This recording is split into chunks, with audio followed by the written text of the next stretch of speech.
প্রিয় দর্শক আসসালামু আলাইকুম, সবাইকে স্বাগতম জানিয়ে শুরু করছি আমার আজকের পর্ব। আজকে আমি আপনাদের একটি ডিম, একটি আলু আর 1 কাপ ময়দা দিয়ে দারুণ মজার হেলদি সকাল বিকেলের নাস্তা তৈরি করে দেখাবো। আপনারা চাইলে বাচ্চাদের টিফিনের জন্য খুব সহজে এই নাস্তাটি তৈরি করে নিতে পারবেন। তো চলুন রেসিপিটি দেখে নিচ্ছি। প্রথম একটি মিক্সিং বলে 1 কাপ পরিমাণ ময়দা নিয়ে নিচ্ছি, চাইলে আটা ব্যবহার করা যাবে। স্বাদ মতো লবণ দিয়ে দিচ্ছি, 1 চা চামচ পরিমাণ চিনি দিয়ে দিচ্ছি, 1 টেবিল চামচ পরিমাণ সয়াবিন তেল দিয়ে ভালো করে মিশিয়ে নিতে হবে। যখন দেখবেন হাত দিয়ে মুঠ করলে এরকম দলা পেকে যায়, তখন বুঝতে হবে ময়ানটা একেবারে পারফেক্ট হয়েছে, অর্থাৎ তেল ময়দার সাথে খুব ভালো করে মিশে গিয়েছে। এবার এর মধ্যে অল্প অল্প করে কুসুম গরম পানি দিয়ে মোটামুটি সফট একটি ডো তৈরি করে নেব। পানিটা একবারে দেওয়া যাবে না, অল্প অল্প করে দিয়ে মিশিয়ে এই ডোটা আমি তৈরি করে নেব। উপরে সামান্য পরিমাণ তেল মেখে নেব, এতে করে ডোটা ড্রাই হয়ে যাবে না, একেবারে সফট থাকবে। কিচেন টাওয়াল দিয়ে ঢেকে দিচ্ছি, তারপর ঢাকনা দিয়ে ঢেকে রেখে দেব প্রায় 20 মিনিটের মতো। এই ফাঁকে চুলে একটি ফ্রাই প্যান বসিয়ে এর মধ্যে 1 টেবিল চামচ পরিমাণ সরিষার তেল দিয়ে দিচ্ছি। তেল গরম হয়ে আসলে এর মধ্যে 1/2 চা চামচ পরিমাণ আস্ত জিরা, 2 থেকে 3টি কাঁচামরিচ কুচি দিয়ে দিলাম। জিরা কাঁচামরিচ কয়েক সেকেন্ডের মতো আমি ভেজে নেব। তারপর এর মধ্যে 1 কাপ পরিমাণ পেঁয়াজ কুচি দিয়ে দিচ্ছি। পেঁয়াজটাকে কিছুক্ষণ ভেজে নিতে হবে। তো আমি পেঁয়াজটাকে ভেজে নরম করে নিয়েছি। এবার এর মধ্যে একটি বড় সাইজের সিদ্ধ আলু দিয়ে দিচ্ছি। আলু পেঁয়াজের সাথে খুব ভালো করে মিশিয়ে নেব। এভাবে 2 থেকে 3 মিনিটের মতো আলু পেঁয়াজের সাথে ভেজে নিতে হবে। এবার এর মধ্যে একটি সিদ্ধ ডিম এরকম ছোট করে কেটে দিয়ে দিচ্ছি। দিয়ে দিচ্ছি স্বাদ মতো লবণ, 1/4 চা চামচ পরিমাণ হলুদের গুঁড়া, 1/2 চা চামচ পরিমাণ মরিচের গুঁড়া, ভাজা জিরার গুঁড়া 1/2 চা চামচ পরিমাণ, চাট মশলার গুঁড়া 1/2 চা চামচ পরিমাণ। গুঁড়া মশলা সবকিছুর সাথে খুব ভালো করে মিশিয়ে প্রায় 5 থেকে 6 মিনিটের মতো আমি ভেজে নেব।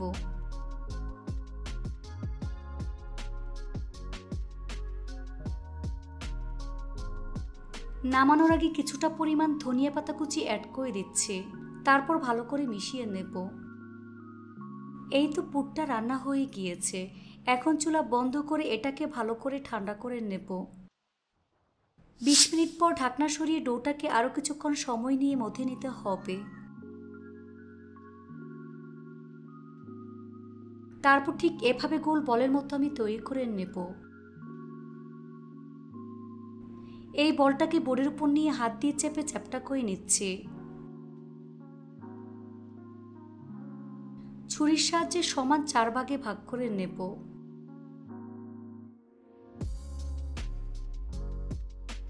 এই লেচিগুলোকে ঠিক এভাবে গোল বলের মতো তৈরি করে নিতে হবে। এই তো গোল বলের মতো আমি তৈরি করে নিয়েছি। বাকি লেচিগুলোকে ঠিক এভাবে গোল বলের মতো আমি তৈরি করে নিয়েছি। এখান থেকে একটি বল বোর্ডের উপর রেখে বাকিগুলোকে মিক্সিং বলে নিয়ে ঢেকে রাখবো, এতে করে বলগুলো ড্রাই হয়ে যাবে না। এবার এই বলটাকে হাত দিয়ে চেপে চ্যাপ্টা করে নিচ্ছি। উপরে কিছুটা পরিমাণ ময়দা ছড়িয়ে বেলুন দিয়ে বেলে মিডিয়াম পুরুত্বের রুটি তৈরি করে নেব। তবে খুব বেশি পাতলা করে ফেলা যাবে না, আবার অনেক বেশি মোটা রাখা যাবে না, নর্মাল রুটির থেকে একটু পাতলা হবে।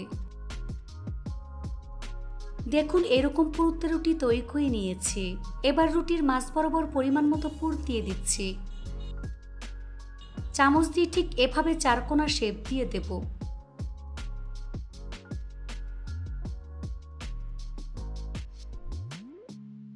রুটির চারপাশে পানি লাগিয়ে নিতে হবে।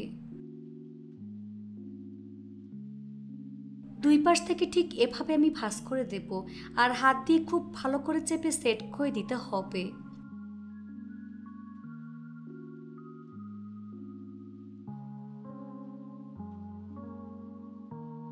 আবারও 2 পাশে পানি লাগিয়ে নিচ্ছি। আবারও 2 পাশ থেকে ঠিক এভাবে আমি ভাঁজ করে নিচ্ছি। তারপর হাত দিয়ে খুব ভালো করে চেপে সেট করে নিতে হবে।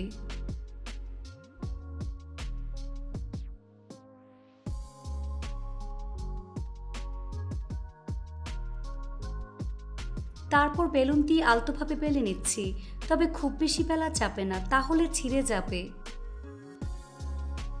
2 পাশ উল্টে পাল্টে একটু আলতোভাবে বেলতে হবে। এই তো একটি নাস্তা আমি তৈরি করে নিয়েছি। আপনাদের বোঝার সুবিধার্থে আরেকটি তৈরি করে দেখিয়ে দিচ্ছি।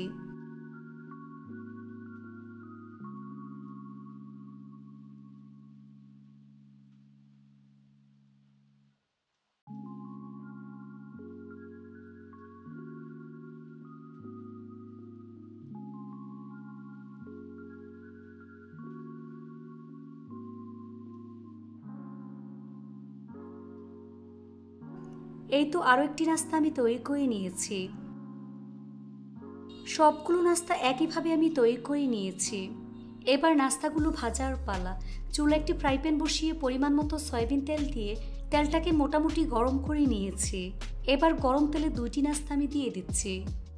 চাইলে আপনারা তেল ছাড়াও ভাজতে পারবেন, আবার চাইলে বেশি তেলেও ভাজতে পারবেন। নিচের পাশ হালকা ভাজা হয়ে আসলে উল্টে দিচ্ছি।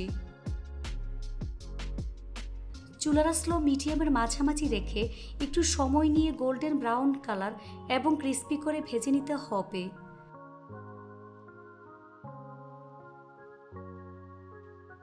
এই তো নাস্তাগুলো আমার ভাজা হয়ে গিয়েছে। দেখুন খুব সুন্দর কালার চলে এসেছে। এখন একটা একটা করে প্লেটের মধ্যে নিয়ে নিচ্ছি।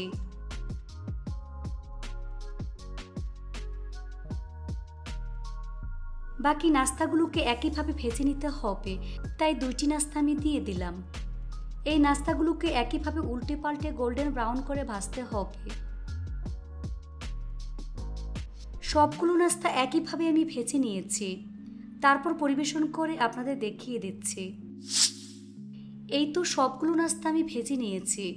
দেখুন দেখতে মাশাআল্লাহ কতটা সুন্দর এবং কতটা লোভনীয় হয়েছে। এটা শুধু দেখতেই সুন্দর না, খেতে ভীষণ মজার হয়েছে। এইভাবে একবার হলেও বাচ্চাদের টিফিনের জন্য তৈরি করে দেখবেন। আশা করছি বাসার ছোট থেকে বড় সবাই ভীষণ পছন্দ করবে। রেসিপিটি ভালো লাগলে অবশ্যই একটি লাইক দিয়ে দিবেন। ফ্রেন্ডস অ্যান্ড ফ্যামিলির সাথে বেশি করে শেয়ার করবেন। সবাই অনেক বেশি ভালো থাকবেন। আল্লাহ হাফেজ। আজকে আমি আপনাদের আলু আর ময়দা দিয়ে দারুণ মজার অনেক বেশি মুচমুচে টিফিন রেসিপি শেয়ার করব। এটা তৈরি করা যেমন সহজ, উপকরণও খুব কম লাগে, খেতে অসম্ভব মজার হয়। আশা করছি আজকের রেসিপি সবার কাছে অনেক বেশি ভালো লাগবে। তো চলুন রেসিপিটি দেখে নিচ্ছি। প্রথমে একটি মিক্সিং বলে 1.5 কাপ পরিমাণ ময়দা নিয়ে নিচ্ছি। আপনারা চাইলে আটা ব্যবহার করতে পারবেন। স্বাদ মতো লবণ দিয়ে দিচ্ছি। 1 চা চামচ পরিমাণ চিনি দিয়ে দিলাম। 1.5 টেবিল চামচ পরিমাণ সয়াবিন তেল দিয়ে দিচ্ছি। শুকনো উপকরণগুলো ভালো করে মিশিয়ে নিতে হবে। হাত দিয়ে ঘষে ঘষে তেল ময়দার সাথে খুব ভালো করে মিশিয়ে নিচ্ছি। যখন দেখবেন হাত দিয়ে মোট করলে এরকম দলা পেকে যায়, তখন বুঝতে হবে ময়ানটা একেবারে পারফেক্ট হয়েছে, অর্থাৎ তেল ময়দার সাথে খুব ভালো করে মিশে গিয়েছে। এবার এর মধ্যে অল্প অল্প করে পানি অ্যাড করে মোটামুটি সফট একটি ডো তৈরি করে নেব। পানিটা একবারে দেওয়া যাবে না, অল্প অল্প করে দিয়ে মিশিয়ে এই ডোটা তৈরি করে নেবেন। এখানে আমি কুসুম গরম পানি ব্যবহার করেছি, আপনারা চাইলে নর্মাল পানি ব্যবহার করতে পারবেন। ডোটা মাখানো হয়ে গিয়েছে। এই ডোটাকে আরো কিছুক্ষণ সময় নিয়ে মথে নিতে হবে। উপরে সামান্য পরিমাণ তেল মেখে নিচ্ছি, এতে করে ডোটা ড্রাই হয়ে যাবে না, একেবারে সফট থাকবে। কিচেন টাওয়াল দিয়ে ঢেকে দিচ্ছি। তারপর ঢাকনা দিয়ে ঢেকে রেখে দেব প্রায় 20 মিনিটের মতো। এই ফাঁকে চুলে একটি ফ্রাই প্যান বসিয়ে এর মধ্যে 3 টেবিল চামচ পরিমাণ সয়াবিন তেল দিয়ে দিলাম। তেল গরম হয়ে আসলে এর মধ্যে 1/4 কাপ পরিমাণ বাদাম দিয়ে দিচ্ছি। এবার বাদামটাকে 2 থেকে 3 মিনিটের মতো ভেজে নিতে হবে, আর চুলার আঁচ মিডিয়ামে থাকবে। যখন দেখবেন বাদাম মোটামুটি ভাজা হয়ে যাবে, তখন এর মধ্যে 1 কাপ পরিমাণ পেঁয়াজ কুচি দিয়ে দিচ্ছি। এই পেঁয়াজটাকে বাদামের সাথে কিছুক্ষণ ভেজে নিতে হবে। 2 থেকে 3 মিনিটের মতো পেঁয়াজটাকে আমি ভেজে নিয়েছি। 1 প্যাকেট ম্যাগি ম্যাজিক মশলা দিয়ে দিচ্ছি।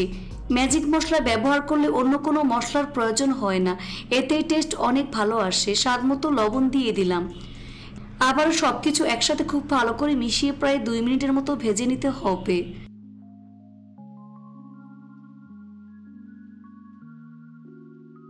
তারপর 1/2 চা চামচ পরিমাণ চিলি ফ্লেক্স অ্যাড করে দিচ্ছি। 1/4 চা চামচ পরিমাণ হলুদের গুঁড়া, হলুদ, চিলি ফ্লেক্স সবকিছুর সাথে খুব ভালো করে মিশিয়ে নিচ্ছি। এভাবে আমি আরো 1 মিনিটের মতো ভেজে নেব। তারপর একটি বড় সাইজের আধা ম্যাশ করা সিদ্ধ আলু দিয়ে দিচ্ছি। আলুটাকে খুব বেশি ম্যাশ করে ফেলা যাবে না, একটু আধা ভাঙা থাকবে।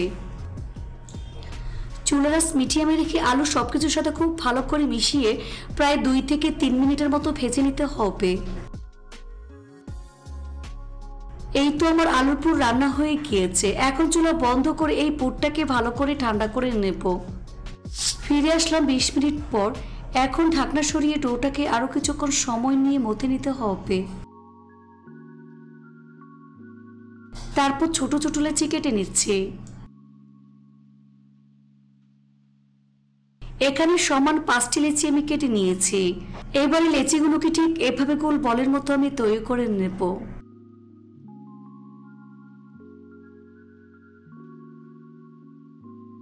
এই তো গোল বলের মতো আমি তৈরি করে নিয়েছি। সবগুলো একইভাবে আমি গোল বলের মতো তৈরি করে নিয়েছি। এখান থেকে একটি বল বোর্ডের উপর নিয়ে নিচ্ছে। এই বলটাকে হাত দিয়ে চেপে চ্যাপটা করে নিচ্ছে। তারপর বেলুন দিয়ে বেলে মিডিয়াম পুরুত্বের রুটি তৈরি করে নেব। তবে খুব বেশি পাতলা করে ফেলা যাবে না, আবার মোটা রাখা যাবে না, নর্মাল রুটির মতো পাতলা হবে। বোর্ডের মধ্যে আগে থেকে সামান্য পরিমাণ তেল মেখে নিয়েছি। দেখুন এরকম পাতলা একটি রুটি আমি তৈরি করে নিয়েছি। এবার রুটির মাঝ বরাবর পরিমাণ মতো পুর দিয়ে দিচ্ছি। এখানে আমি পুরটা একটু বেশি করে দিয়ে দিচ্ছি।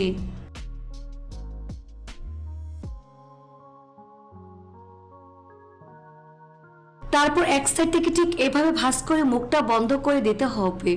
কাজটা আমি কিভাবে করছি দেখে হয়তো বা বুঝতেই পারছেন। এখানে বলে বোঝানোর কিছুই নেই, আপনাদের দেখে বুঝে নিতে হবে।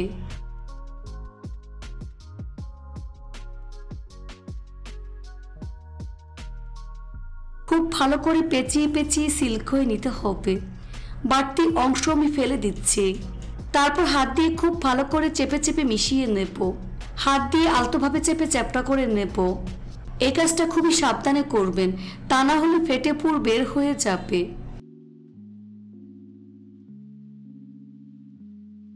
এই তো একটি তৈরি করে নিয়েছি। বাকিগুলোকে আমি একইভাবে তৈরি করে নিয়েছি। এবার নাস্তাগুলো ভাজার পালা। চুলা একটি তাওয়া বসিয়ে তাওয়ার মধ্যে পরিমাণ মতো সয়াবিন তেল দিয়ে দিচ্ছি। তেল গরম হয়ে আসলে এর মধ্যে একে একে নাস্তাগুলো আমি দিয়ে দেব। চুলার স্লো মিডিয়ামের মাঝামাঝি রেখে এই নাস্তাগুলোকে সময় নিয়ে ভাজতে হবে। এক পাশ হালকা ভাজা হয়ে আসলে উল্টে দিচ্ছি। বেশি জোরে আছে নাস্তাগুলো কিন্তু ভাজা যাবে না, তাহলে উপরে কালার চলে আসলেও ভিতরটা কাঁচা থেকে যাবে। এভাবে কিছুক্ষণ পর পর উল্টে পাল্টে গোল্ডেন ব্রাউন কালার এবং ক্রিস্পি করে ভেজে নিতে হবে। ভাজা হয়ে গিয়েছে, দেখুন খুব সুন্দর কালার চলে এসেছে। এখন একটা একটা করে প্লেটের মধ্যে উঠিয়ে নিচ্ছি।